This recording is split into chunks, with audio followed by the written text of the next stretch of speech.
बात चाहे कविता की हो या राजनीति की, केजरीवाल की हो या नरेंद्र मोदी की, देश की हो या विदेश की, हमेशा सुर्खियों में रहने वाले मशहूर कवि डॉक्टर कुमार विश्वास इस समय दैनिक भास्कर के साथ हैं। आइए उनसे हम बात करते हैं। नमस्कार कुमार साहब, बिग बॉस में आपकी शर्त काफ़ी सुर्खियों में रही है, ऐसा क्या शर्त रख दिया आपने और क्या जवाब उनका आया एनिमल की तरफ से आपको? 3 साल से बिग बॉस का इनविटेशन आता था और हर बार मैं उसको इस कारण से मना करता था कि उस प्रोग्राम का फॉर्मेट, उस प्रोग्राम में होने वाली हरकतें, उस प्रोग्राम के कंटेस्टेंट कहीं भी जो मेरा सोशल स्ट्रक्चर है उसे सूट नहीं करता। मुझसे जो युवा उम्मीद करता है, मुझसे जो बात की उम्मीद रहती है कि सच बोलेंगे, ठीक काम करेंगे। उसमें नवजोत सिंह सिद्धू गए, सिटिंग MP रहते गए, अमृतसर को अनाथ छोड़ के चले गए, अंदर बाथरूम साफ करते रहे, कहीं भी आपत्ति नहीं हुई, क्योंकि लोग उम्मीद करते हैं कि ये भाजपा कांग्रेस के लोग इस तरह करेंगे। उसमें संजय निरुपम गए, वो भी उस समय MP थे, वो भी अपना ऐसे रहे, किसी को कोई आपत्ति नहीं, बहुत लंबे समय तक रहे। लेकिन एज ए पोइट भी आम आदमी पार्टी तो छोड़ ही दीजिए, मुझसे IIT का, IIM का, NIT का लड़का लड़की, हिंदुस्तान का युवा, चाहे किसी पार्टी का, ये भाजपा वाले भी, वो लड़के लड़कियां भी उम्मीद करते हैं कि नहीं ये कोई ऐसा काम नहीं करेंगे, ये सच बोलेंगे।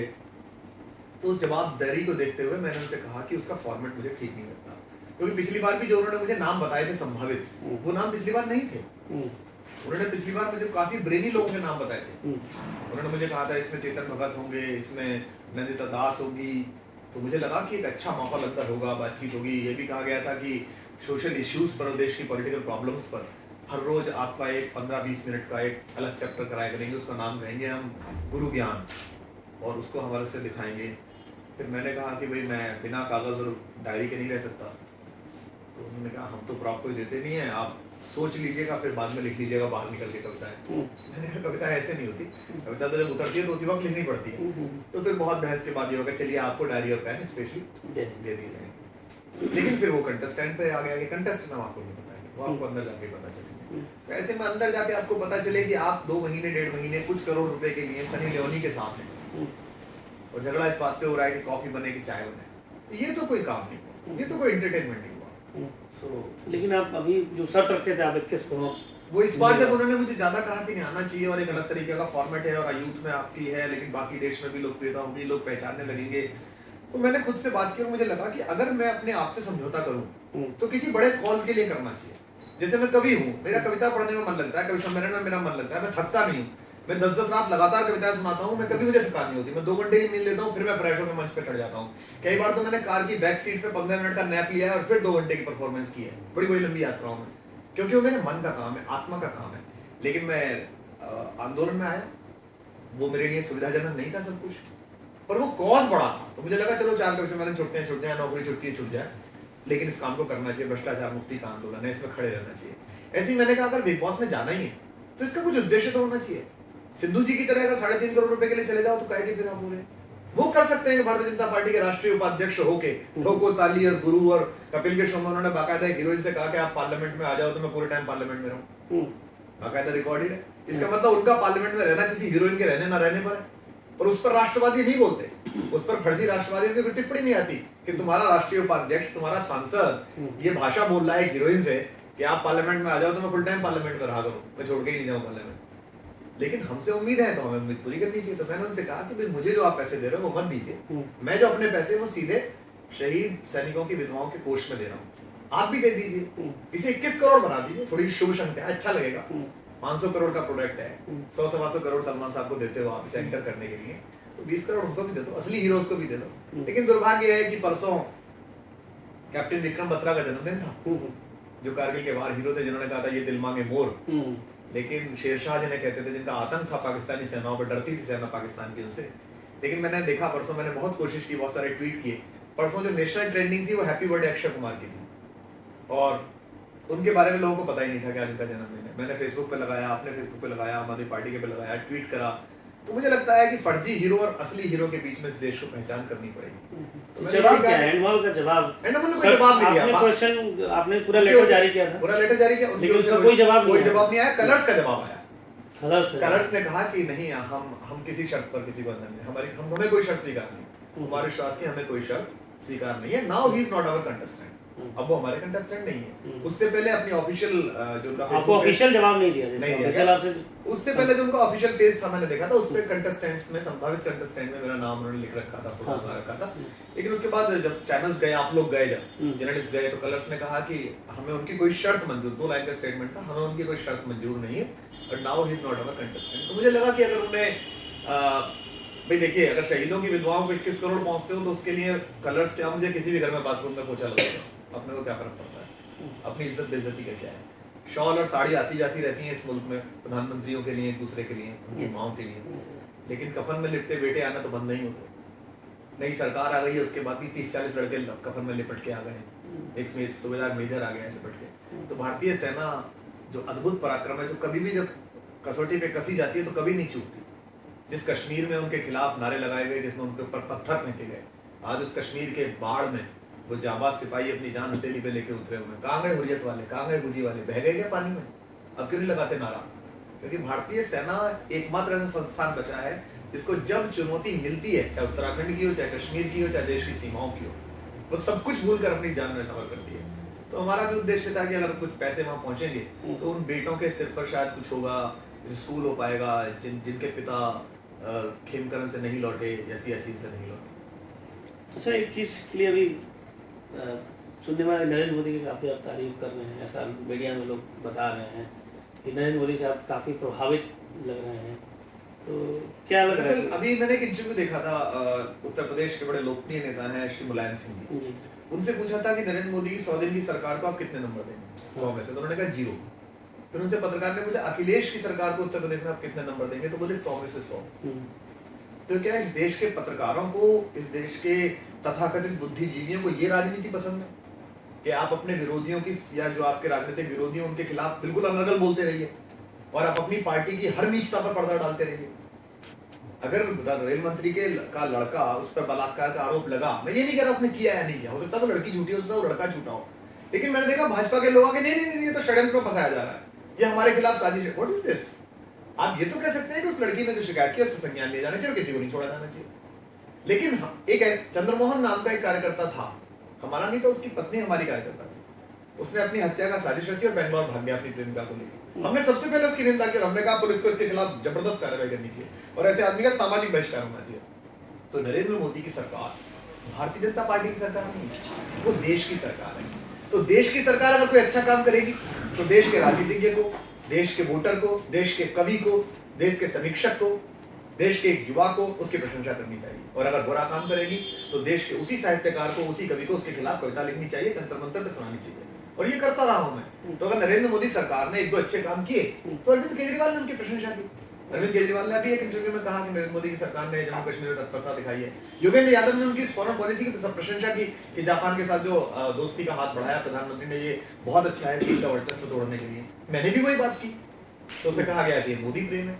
लेकिन जब मैंने ये बात की कि निहाल चंद जो रेप एक्यूज है वो आपके पार्लियामेंट में, आपकी कैबिनेट में क्यों है, तो इस पर बात नहीं की। मैंने कहा योगी आदित्यनाथ किसकी परमिशन से ये विद्वेष फैला रहे हैं? एक तरफ तो आप बनारस और क्योटो को जोड़ने की बात कर रहे हैं ऑनरेबल प्राइम मिनिस्टर, और दूसरी तरफ वो हिंदू और मुसलमान के बीच आग लगा रहे हैं। उन्हें तो योगी शब्द का अर्थ ही पता नहीं। अरे योगी का मतलब ही योग कराने वाला होता है भाई।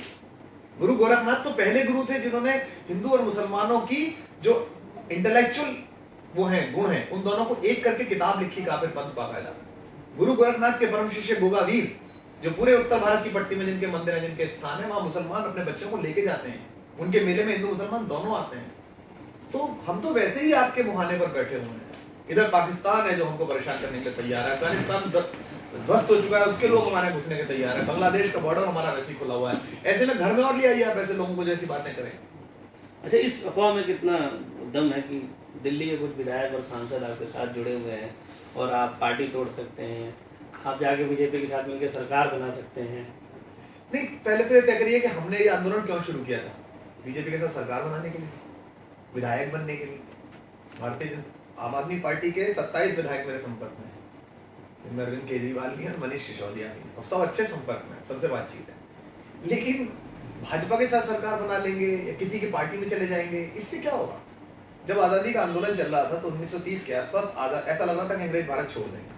तिलक उस समय सबसे बड़े लीडर थे, गांधी आए भी नहीं थे। लोग बाग उस समय तिलकाइट्स होते थे, तिलक के पीछे चलने वाले। तो तिलक से किसी ने पूछा आजादी मिल जाएगी तो आप क्या करेंगे, अब तो 10-15 साल से सीखने लग रहा है। तो तिलक ने कहा मैं मैथमेटिक्स का टीचर हूँ, मैं मैथमेटिक्स पढ़ाऊँ। तो भ्रष्टाचार मुक्त भारत हो जाएगा, राजनीति सुधर जाएगी। तो कुमार विश्वास क्या करेंगे, मैं कविता सुनाऊंगा, फिल्म में गीत लिखूंगा, नुसरत फतेह अली खान को सुनूंगा, मोहम्मद रफी को सुनूंगा, सूर पढ़ूंगा, कबीर पढ़ूंगा, रसखान पढ़ूंगा, मीरा पढ़ूंगा, गालिब पढ़ूंगा। मुझे क्या जरूरत पड़ेगी? तो इस काम के लिए थोड़ी आए कि भारतीय जनता पार्टी मुख्यमंत्री बना दे और कुछ सांसद विधायक तोड़ के उधर चले जाएं और ऐसा कर ले। इस काम के लिए थोड़ी आए। जो आप एक अभी पीछे स्टेटमेंट भी आप आया था कि कोई एक आपके मित्र है जिन्होंने बीजेपी के, मेरा स्टेटमेंट नहीं था। 3 महीने पहले ऐसी बात हुई थी, मेरे घर पर भारतीय जनता पार्टी के एक सांसद मित्र आए थे, पुराने मित्र हैं, उनके साथ 2 नेता भी आए थे भाजपा के। और वो उसके बाद मैं जब लौटा अमेरिका से 3 महीने हो गए तो किसी अखबार ने वो खबर छापी कि कुमार विश्वास के ऐसी मुलाकात हुई थी। तो मुझे क्या करना चाहिए, सच बोलना चाहिए, झूठ बोलना चाहिए? मैंने सच बोला, हाँ नहीं मुलाकात तो हुई, आए तो थे। उन्होंने मुझे कहा था कि हम ऊपर से बात करके आए हैं और आपको सीएम प्रोजेक्ट करना है और बना है और आप जैसी राष्ट्रवादी विचारधारा का आदमी हमारे साथ होना चाहिए। वो मित्र अभी लखनऊ में मिल गया हमें, मनोज तिवारी। नहीं, मैंने तो किसी का नाम तब नहीं, उन्होंने तो नाम लिया बकायदा, और उन्होंने हमारे इंटरव्यू में कहा कि हम तो उनको दोस्त समझ के उनके घर गए थे और उन्होंने ऐसा किया हमारे साथ। बल्कि उन्होंने तो कहा कि आपने उनको ऑफर दिया था, उल्टा उन्होंने कहा। मैंने ना किसी का नाम लिया, ना मैं अब कोई नाम लूंगा। तो उन्होंने कहा कि मैं तो प्रेस कॉन्फ्रेंस करके जवाब देने वाला था, लेकिन मेरे पास चूंकि टाइम नहीं था इसलिए मैं नहीं दे पाया।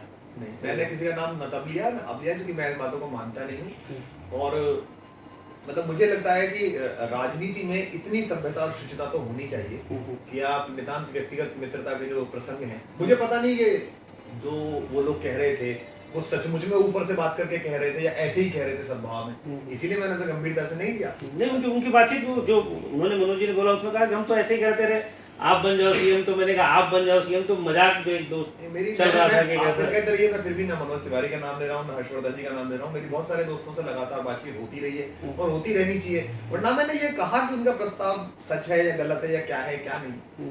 मुझे अगर कोई बात भारतीय जनता पार्टी से करनी होती, कभी भी इस संदर्भ में अगर करनी होती, तो मैं किसी बीच में किसी सांसद को क्यों लाऊंगा? क्या मैं सीधे परिचित नहीं हूँ नरेंद्र मोदी से? क्या मैं अमित शाह से सीधे परिचित नहीं हूँ? क्या मैं रात भर कवि सम्मेलनों में अमित शाह मेरे कवि सम्मेलनों में अध्यक्षता मुख्य अतिथि में नहीं बैठे हैं? क्या नरेंद्र मोदी रात भर कवि सम्मेलन में नहीं सुने? क्या मैं उनके ऑफिस में 2005, 2006, 2007, 2008 में मिलने जाता नहीं रहा हूँ? जब गुजरात गया हूँ, हर बार मुख्यमंत्री की कॉल पे क्या वो बैठते हैं और मेरी किताबें उनके पास हैं, उनकी किताब मेरे पास है। तो मैं क्यों इस तरह के काम में पढ़ूंगा? मेरा उद्देश्य ही वो नहीं है राजनीति में, जो आम आदमी पार्टी में रह के या भारतीय जनता पार्टी में रह के सत्ता लिप्सा के लिए किया जा सकता है। मैं तो एक कवि हूँ, स्वतंत्र साहित्यकार हूँ।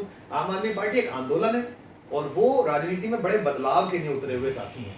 उन सबको शक्ति देना, उन सब में ज्यादा ताकत है मुझसे। लेकिन ये लोग ये कह रहे हैं कि आप चूंकि पार्टी के चाणक्य, आप आम आदमी पार्टी के चाणक्य माने जाते रहे हैं, मतलब लोगों का ऐसा मानना है। लेकिन लोग ऐसा कर रहे हैं नहीं, अब तो लग रहा है उनका कद कम किया जा रहा है। उनको एक समय प्रवक्ता थे, वो हटा दिया गया। एक बार मीडिया फेस थे, लोगों के बीच में आके बातचीत रखते थे, वो कम कर दिया गया। नए मीडिया के लोग जुड़ गए पार्टी में, इसलिए उनको ज़्यादा केजरीवाल तवज्जो देते हैं, इनको नहीं देते हैं। तो इस तरह के लोग की जो बातचीत है, इस पर क्या कहते हैं? देखिए, आपको याद है जब बन्ना का आंदोलन शुरू हुआ था तो मैं सिर्फ मंच संचालन के काम आता था, मैं सिर्फ जनता संभालता था। मुझे कोई मतलब नहीं था कि कमेटी कौन सी बन रही है, सरकार से कौन बात करेगी, 5 लोगों की कमेटी कौन है, इसमें किरण बेदी क्यों है, प्रशांत भूषण, शांति भूषण दोनों क्यों हैं। क्योंकि मैं मानता था कि लोकपाल के ड्राफ्ट का मुझे ज्यादा अनुभव नहीं है, इनको ज्यादा पता है, ये कानून के लोग हैं। किरण बेदी ने इतने साल प्रशासन चलाया है, अरविंद ने प्रशासन देखा है, शांति भूषण, ये दोनों अच्छे बड़े वकील हैं, संतोष हेगड़े बड़े जज हैं, तो ये होने चाहिए।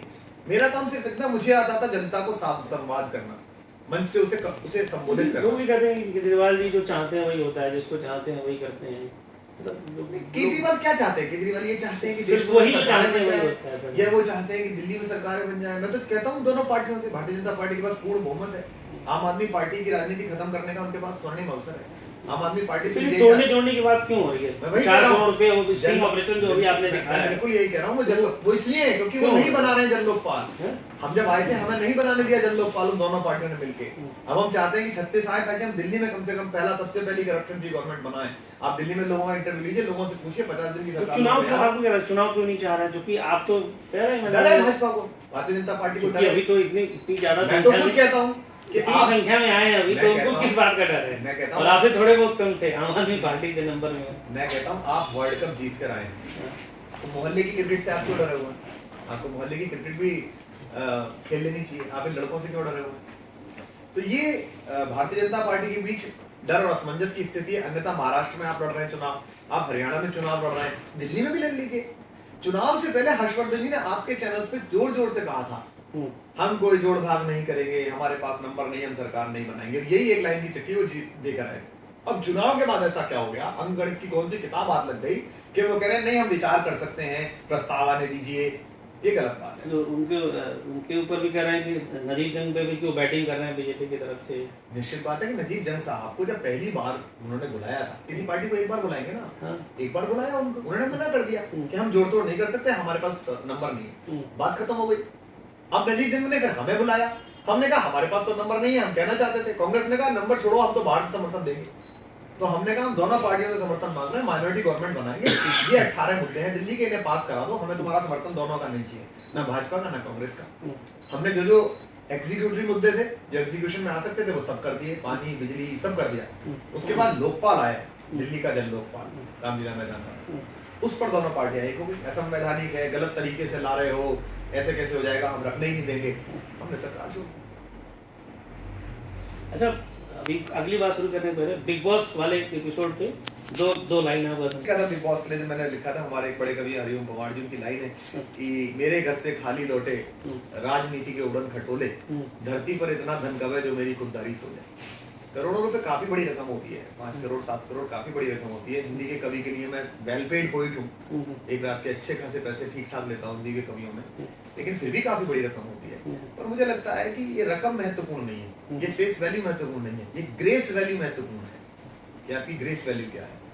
वो आपके साथ जाती है, वो आपके साथ रहती है, उसके सुरूर में आप रहते हैं, उसके आत्मसम्मान में आप रहते हैं कि नहीं जो वो कार्यक्रम कर रहे हैं, जो कुछ भी कर रहे हैं, वो कोई ऐसा खराब काम नहीं है, दुनिया देख ही रही है, बेस्ट टीआरपी का है। अगर इतनी घृणा है बिग बॉस से भाई तो देखते क्यों? सही हर सब घर में देखा जा रहा है बिग बॉस।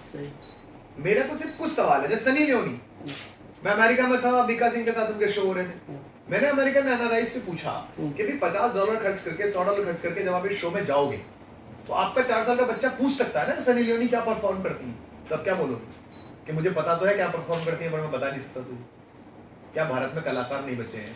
क्या संगीतकार नहीं बचे हैं? क्या गीतकार नहीं बचे हैं? क्या सिंगर्स नहीं बचे हैं? क्या भारत की सारी अभिनेत्रियों की परंपरा इतनी मलिन, इतनी छोटी, इतनी ओछी हो गई है कि हमको एक पॉर्न स्टार को लाके हिंदुस्तान में स्टार बनाना पड़े? लेकिन ये बोलने की हिम्मत कोई नहीं करता। प्रीति जिंटा के साथ काम सब करेंगे, लेकिन प्रीति जिंटा एक बड़े रईस ज्यादा से जब टक्कर लेगी स्त्री होने के नाते तो उसके साथ काम करने वाले सारे को स्टार चुप हो जाएंगे। शिरडी के साईं बाबा के मुकुट सब चढ़ा के आएंगे, लेकिन जब शिरडी के साईं बाबा की मूर्तियां उठा उठा के फेंकी जाएंगी तो वो सारे मुकुट चढ़ाने वाले चुप बैठ जाएंगे। ये कैसी रीढ़ विहीनता है हमारे नायकों की। ना दामिनी पे आप बोलते हैं, ना गुड़िया पे आप बोलते हैं, कोयला उड़ जाता तो आप नहीं बोलते हैं। राहुल गांधी का क्रेज होता तो राहुल गांधी आपके स्टेडियम में बगल में आके बैठ जाते हैं, मैच देख लेते हैं। नरेंद्र मोदी का क्रेज होता तो आप अहमदाबाद जाके पतंग उड़ाने लगते हैं। ये क्या है? राजा जैसा रहेगा वैसे ही हुक्म बजाएंगे। तो क्या है आप लोग? मतलब दरबारी नर्तक हैं या इस देश के आम नागरिक हैं? अरे इस देश में आग लग जाएगी तुम्हारी फिल्म कौन देखेगा? दक्षिण के एक बड़े अभिनेता ने कहा अगर जयललिता मेरी फिल्म नहीं चलने देंगी तो मैं भारत की नागरिकता छोड़ दूंगा। सबके सामने कहा, टीवी पे चला। भाई ये देश है, ये कोई होटल थोड़ी है कि रूम सर्विस ठीक नहीं मिली तो सामने चेक इन कर जाऊंगा। अगर इस देश में समस्या है, कलाकारों तो लड़ो ना सड़क पे, अपनी ओर से कहो। तुम तो ट्वीट कर दोगे तो बात हो जाएगी, तुम तो फेसबुक पे लिख दोगे तो बात हो जाएगी, एक स्टेटमेंट दे दोगे तो भ्रष्टाचारी बलात्कारी डर जाएगा। उस पर नहीं बोलेंगे। जिनकी सरकार होगी, राजीव गांधी की सरकार होगी तो शॉल कंधे के नीचे से डाल के राजीव गांधी बगल में खड़े हो जाएंगे। मुलायम सिंह अमर सिंह का जलवा होगा तो यूपी में है दम चुकियां जुर्म है कम, ये बोलना शुरू कर देंगे। गुजरात का जलवा हो जाएगा तो गुजरात खड़े हो जाएंगे। भाई इतनी उम्र हो गई है, कब तक खटी एड़ियों का तेल और डिवाई की क्रीम बेचेंगे? कभी तो भारत के बारे में सोचिए। इस देश ने नायक बनाया है, इस देश ने सब कुछ बनाया है, इन पर भी तो बोलना शुरू करिए, इनके बारे में सोच लीजिए। अच्छा, दिल्ली की राजनीतिक घटनाक्रम पर 2 लाइन। सारी पॉलिटिकल पार्टीज ने इतना मिल के उलझाया है। हमारे यहाँ एक शेर है कि गैर मुमकिन है कि हालात की गुत्थी सुलझे, इसको दानिश ने बहुत सोच के उलझाया है। गैर मुमकिन है कि दिल्ली की ये गुत्थी सुलझे, इसको दानिश ने बहुत सोच के उलझाया है। तो वो दोनों पार्टियां राजनीति पे उतरी हुई है, कांग्रेस तो कहीं है ही नहीं, भाजपा चुनाव से भाग रही है। और आम आदमी पार्टी ने गलती ये की है कि हमने जब हर बात जनता से पूछने की आदत डाल ली थी और जनता ने भी हमारी आदत डाल ली थी कि हमारे दरवाजे आएंगे, तो ऐसे में जन लोकपाल बिल जब नहीं पास होने दे रहे थे भाजपा और कांग्रेस तो उनके इस कुकर्म को जनता के बीच ले जाना चाहिए था। कि बताओ दिल्ली वालों क्या करें, ये दोनों पार्टियां मिलके भ्रष्टाचार विरोधी कानून पास नहीं होने दे रहे हैं, अब बताइए क्या करें। अगर लोग ये कहते हैं कानून छोड़िए, आप तो दिल्ली सरकार चलाएगी, सरकार चला लेते। अगर लोग कहते नहीं साहब कानून का वादा करके आए हैं, अगर कानून नहीं बना पा रहे तो सरकार छोड़ दीजिए, चुनाव कराइए, हम दोबारा जिताएंगे, तो कर देते। उस समय जो निर्णय वो ले लिया गया, वो निर्णय थोड़ा सा जनता को खल गया।